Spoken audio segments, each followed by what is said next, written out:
So I don't know what's happening here, because I'm not getting notifications from...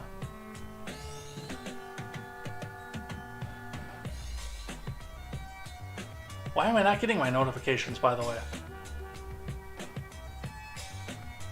That's strange, because usually it would pop in and say, disconnected, attempting to reconnect. But it hasn't done that this time through. I can see the notifications now.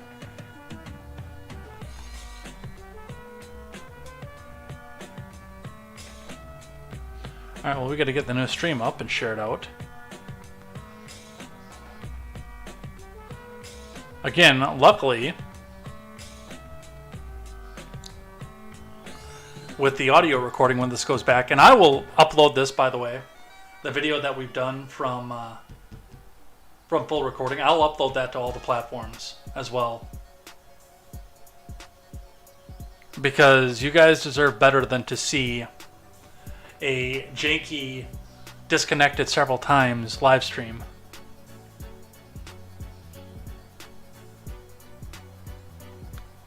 But let's see if we can get ourselves back up and running. Yep, we're showing excellent condition again.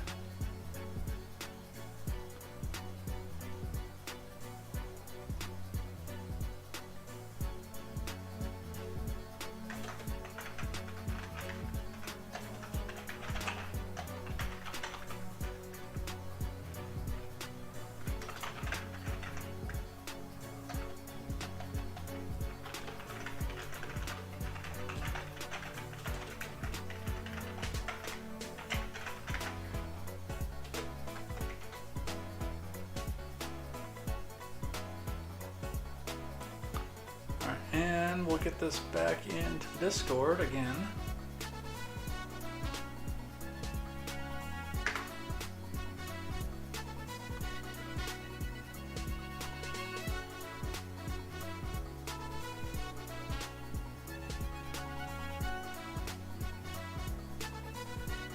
Interesting. All right, let's finish up. Because again, we're sitting here and we're discussing the idea of what's happening with DeSantis, where he goes, and what we do from there. But with that, now that we've been kicked off 3 times, I think we're going to go finish out for the day.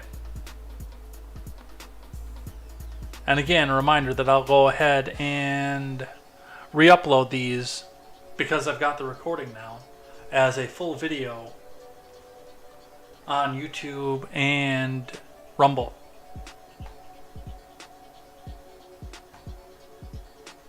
God, that's annoying.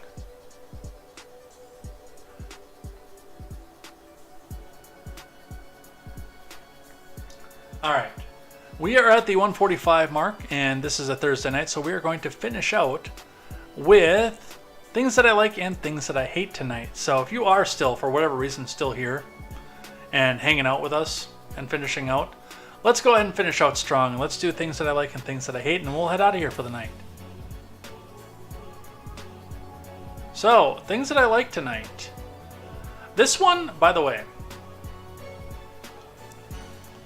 this floored me before we got started. Like, I was actually started streaming, setting up everything, and I found this and I said, this has got to be on things that I like. So, Adam Lane-Smith tweeted out on a lengthy thread something somewhat interesting to go along with this, and something that I found some accuracy in. Adam Lane-Smith tweets out, men get retroactively jealous of a woman's sexual past because they think about how much hypothetical fun they would have if they did what she did. But most women would trade their whole past for one loving partner for life. It's a huge difference in perspectives. And friend of the show, Kristen, Special K, who is Call Me K1123 on Twitter. If you are not following Kristen, by the way, what are you doing with your life? That is probably one of my favorite follows on Twitter. Quote tweeted this and said, I would trade my whole past to give my husband my virginity, and I'm not ashamed to admit it. And which I pointed out as well and said, I'm not even married, and I'm in the same boat to my potential wife. I haven't even met the person that I think that I could possibly marry at this point. And I know that given the chance, I would go back and undo it all for her. There are a few in my past. Now, and again, that's one thing to keep in mind is over the course of my life, I've made love to some very beautiful women throughout my life. But I would trade it all. Every last one of them. To get to just have one lifetime with one person. I look back and I do regret a lot of what I did when I was younger. I mean, we're young. We do stupid stuff. And I wish that I could go back and change some of it. But you can't go back and change the past. Sometimes it is a little bit worthless to come back and try to think about it excessively, but I like this so much that I told Kristen that this is going to be on things that I like, things that I hate, because I like this so much. This is an amazing outlook. And I'm glad that I was actually able to come back out into it and see it. And I can honestly tell you, with the exception of a few women that I've known, most of the women that I've known throughout my life would go and do the same. There is some of the concern out there of, oh, well, if you didn't have the exact same set of life experiences, you wouldn't become the woman that he fell in love with. I can see that argument, but I still think that given the chance, most of them would. Yes, even because of learning that thing that he likes. As the old trope of the ex-girlfriend goes. So yes, absolutely, I like this.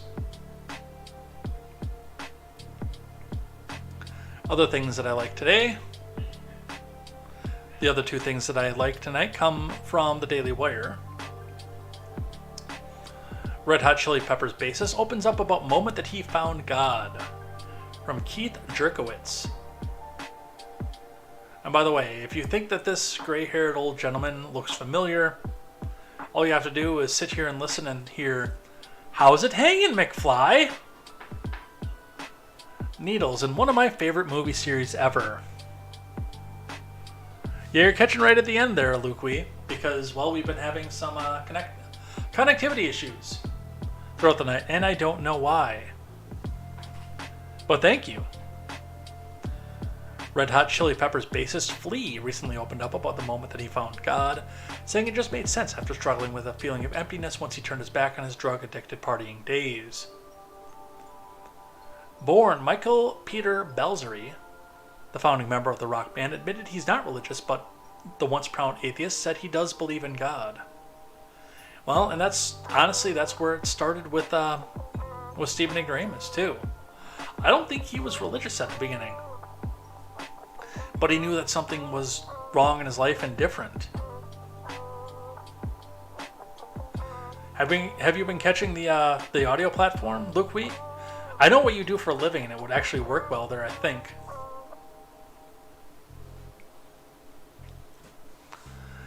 Look, I grew up virulently anti-religious, and then came a time in the early 90s, right around when I turned 30, I got really sick with chronic fatigue.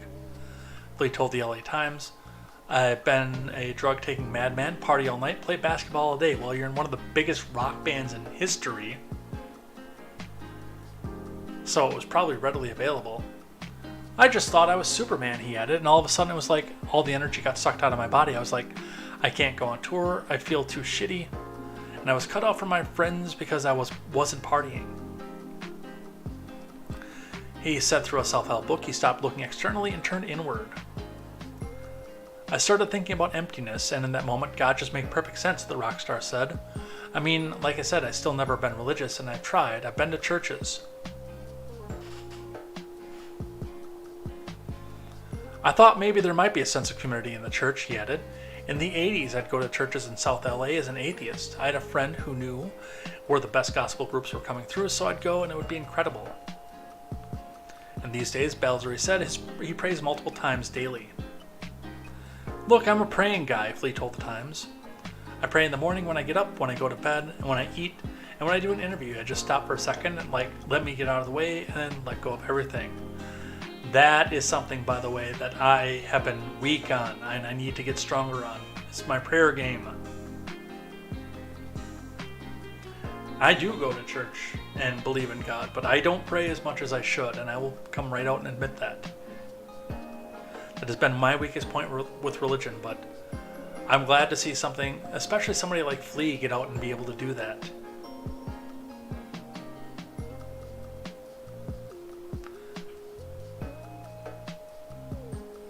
And more music news to wrap out things that I like today. From the Daily Wire, Toby Keith returns to stage amid stomach cancer battle. He's back. From Katie Jerkovich, Toby Keith took to the stage over the 4th of July weekend for the first time in more than a year after being diagnosed with stomach cancer and undergoing chemotherapy.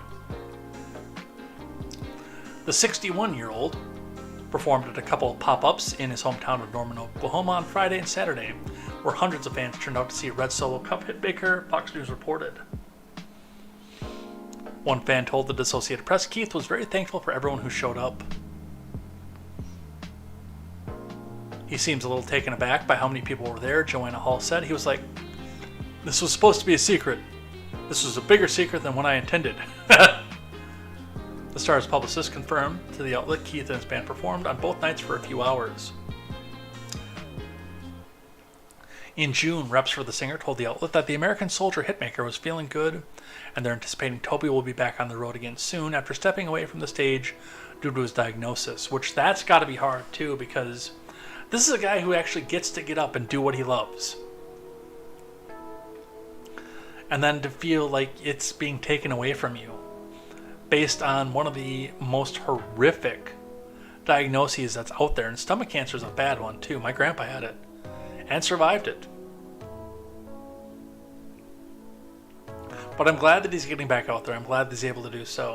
One of the songs on the Learn to Play Guitar roster that I have is one of his older songs. It's not like the ones that we all know, Red Solo Cup and Who's Your Daddy and things like that, but Dreamwalkin'. I think it's one of his first songs that he ever released. It might not be the first one, but it was back there at the beginning of Keith's catalog. I love that song. I love the way that it sounds, and it's somewhat easy to play too, so maybe we'll do a pop-up music stream at some point here. But with that, now let's do a couple things that I hate. The thing that I hate, number one, coming from my own home state of Wisconsin. Starting with the USA Today, Wisconsin governor gets creative with a veto. Increases public school funding for 400 years.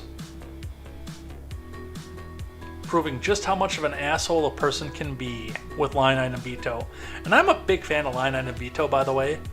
But the way that it's done in our state in Wisconsin, it's like they can go through and eliminate just individual lines and letters in the line item, which is what Tony did with this. I am fine with striking out, especially in a budget, an entire line of something and just saying, okay, we're not going to fund this. I vetoed this part without destroying the whole bill. But that's not what Evers did. Let me just make sure that we didn't get kicked off again, because I saw our numbers drop again. Spectrum, do we need to have ourselves a conversation? Alright, no, we're still going. Let's read.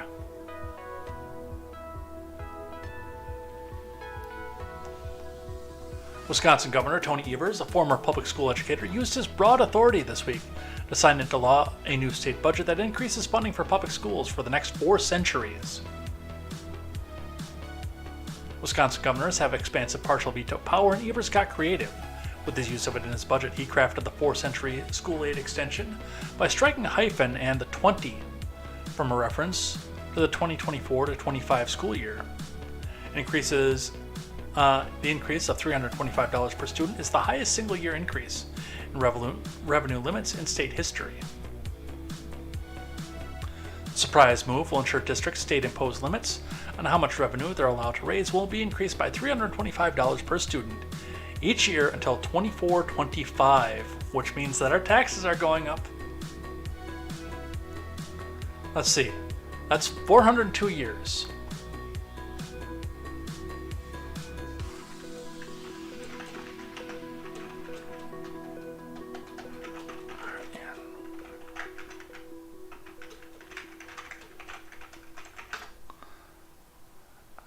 So, Wisconsin's total school district headcount for the third Friday of September 2022 was 807,657. That's for all the schools. That really seems low.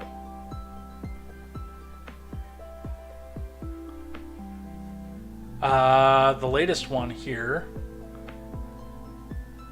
says 854,959. We're going to go with that one. That still seems a little bit low, but let's get the old calculator out.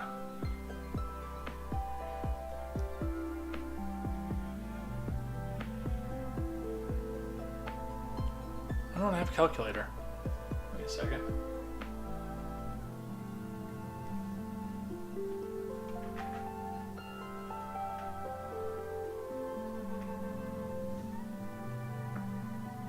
There we go.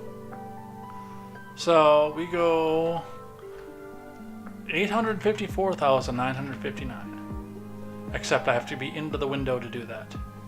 854,959 times 325 means that raises expenditures on Wisconsin schools $277 million. $277,861,675. If that number stays give or take accurate for the entirety of this program, that is a $111 billion increase to Wisconsin public schools over the Passenger 1 bill. This is going to the courts, by the way. Whether they need it or not. I'd be more apt to think that this probably gets closer to $500 billion, depending on the birth rates and death rates. Birth rates and graduation rates as we go. And immigration rates as well. Because let's face it, this is one of the best states in the union to live in. Especially given the fact that we're surrounded on three sides by Michigan, Minnesota, and Iowa.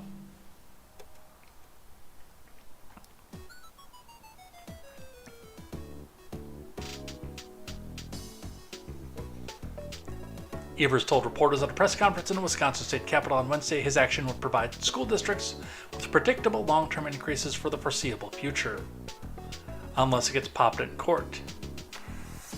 The veto was more than 4 dozen Democrat governor made to reshape the $99 billion two-year state budget Republicans passed last week. Among the vetoes was the majority of the centerpiece of Republican lawmakers' budget plan, a $3.5 billion tax cut that focused relief for the state's wealthiest residents. No, it didn't. Legislative Republicans worked tirelessly over the last few months to block Governor Evers' liberal tax and spending agenda. Unfortunately, because of his powerful veto authority, he reinstated some of it today, Robin Voss of Rochester said in a statement. So, this guy's a slime ball. And he's a slime ball with video on top of it. So we've got 2 videos we're going to look at for this one.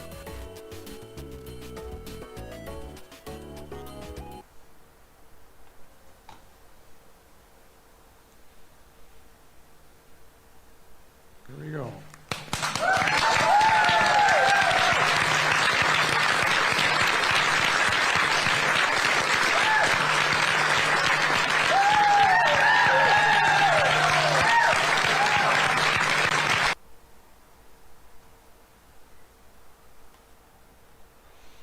And with his statement on this.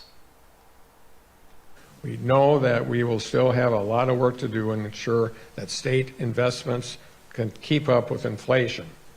So I have also used my broad veto authority to provide school districts with predictable long-term increases for the foreseeable future.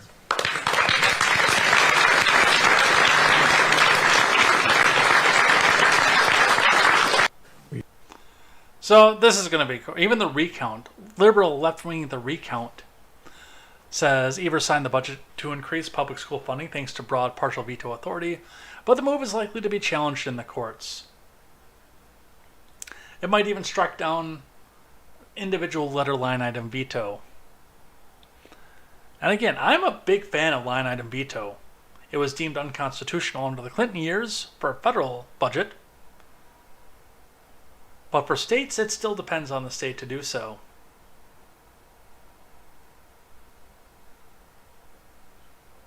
We're probably going to get a definition off of this. Other things that I hate today. From CNN, people, of course, going on to private property. No matter how much I do think that we may need to spend on some things, or how conservationist I personally get, I still understand private property rights and believe that if you go and do something like this stunt, it is on to the owner's discretion what to do with you to punish you for destroying their property. Climate activists block golf course holes with seedlings and cement to protest water use. From Laura Patterson. Now, this, I believe, is in Spain, not here. Which is probably good, because here they might have been shot.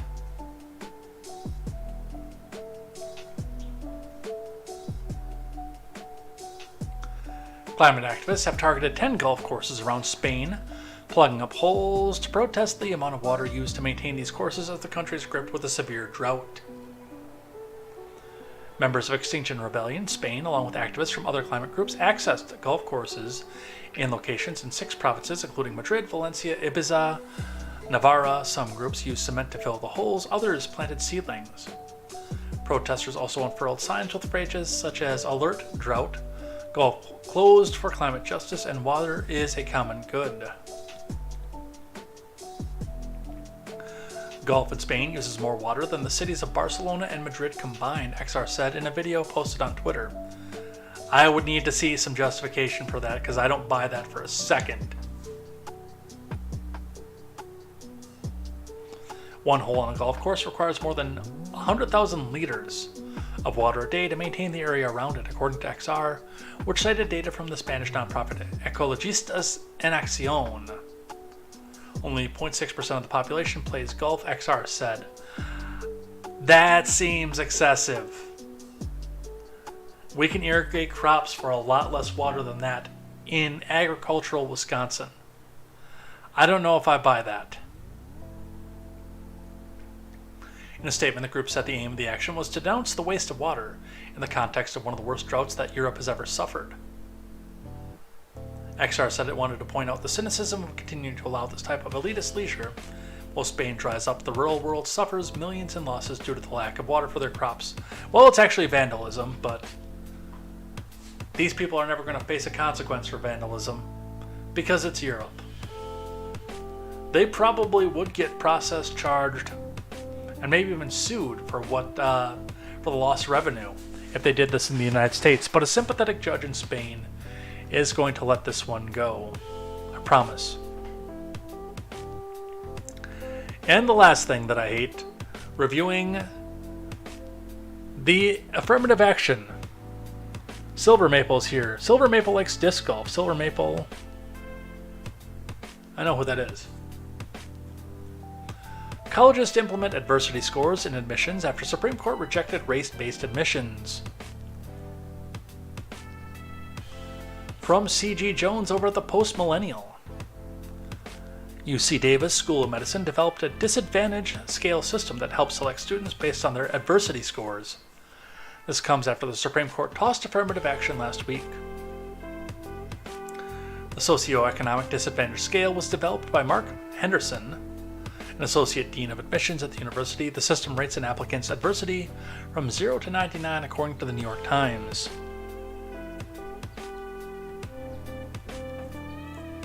I'd call it class-based affirmative action, Henderson said.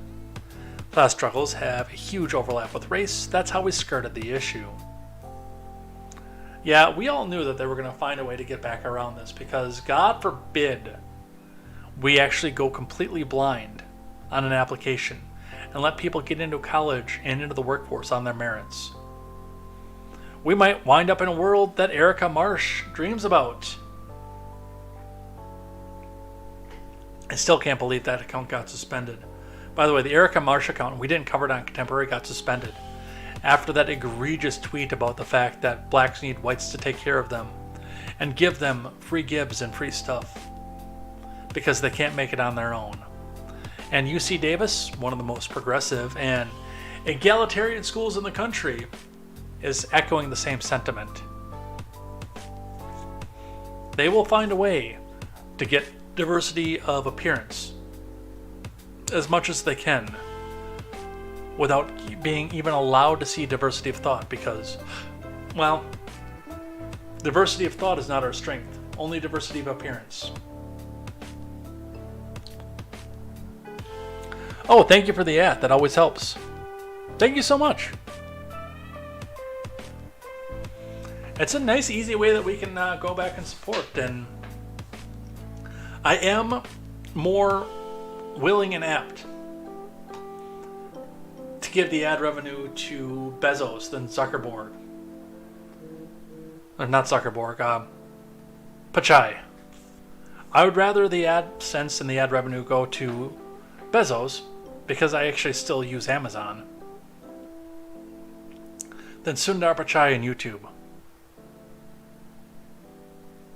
Because screw those guys. You can host my videos for free. Until you learn your lesson and you stop censoring everybody, you can host my videos for free. The people who care will go over to the Twitch or give a donation on Rumble, which Mr. Scott has done as well. Thank you. Thank you, thank you, thank you, thank you, thank you, thank you, thank you, always. Everybody who feels that this show is worth enough of their time, energy, and money to come back and keep this going. It's all fan-funded, guys. But with that, we're out of here. We're done. I got these cool stuffed chicken breasts from a different store than I usually get. I'm going to cook those up tonight. But I might not eat very much because I also sucked down some of the leftover taco meat from last night. I had a Wagyu taco meat. It was really good. Because I got a bunch of Wagyu beef on sale. And it was really good. But we're done. We're out of here. Let's find some outro music. Let's head out.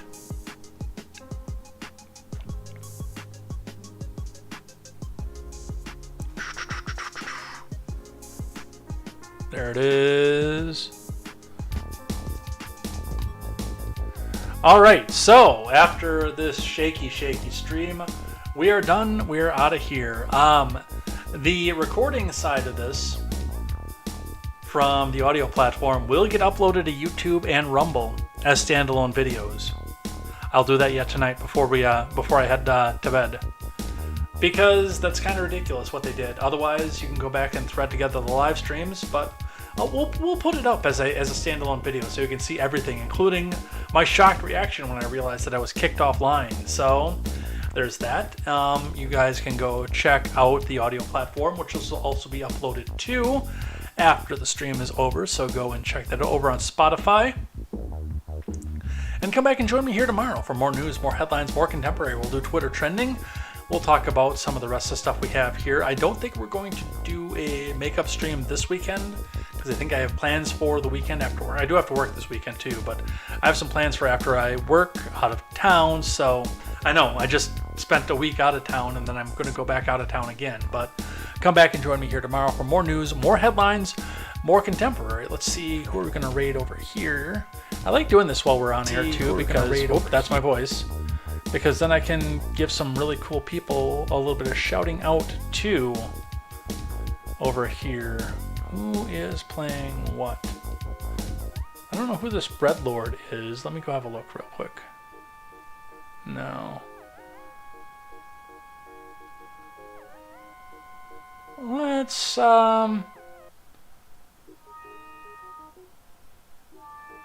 Twilight Princess. Yeah, we'll do Twilight Princess. We'll go with Skittles tonight. So come back and join up that if you're over on the Twitch side. Otherwise, we'll be back here tomorrow with more news, more headlines, and more contemporary. And until then, I'm Jay Edgar, and this is Contemporary.